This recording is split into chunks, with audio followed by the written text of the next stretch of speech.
Yusef Bay, ano daw yung mga bakit hindi bawal yan? Kaya namin yan ako. Kasi sa pagkakas ngayon, kung hindi mo namin pinipilihan. Kasi ko kasi yan yung recruitment ko as tong employer. So, ito siya paper office para ma-clarify. Kasi I do not like ano sa'yo. So, I would like to begin recruitment question. Yung pinapabayad sa'yo kasi na hindi ka nag-request ka agad na umuwi. Kasi ang hindi ka, pero tinitingnan ko dito, lagi kami problema sa workload mo. Pwede rin naman natin na iklaro na yung oras na tayo naman nila sinusunod. Kaya kailangan klaruhin lang natin kung ano yung lahat, kahit ano pa man yung trabaho na yan, dapat lang bigyan ng oras ng kanila. At yun ang dapat nila ipakita rin. Dati, Carlo, Ano pa kaya dito yun? ilang may bata ka rin na binabantayan?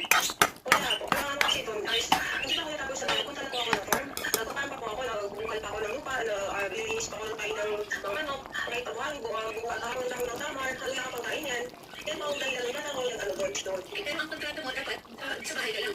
So ayan, lahat yan, officer, para makinang yan yung kontrato mo. Hapon na, mali hapon na ta.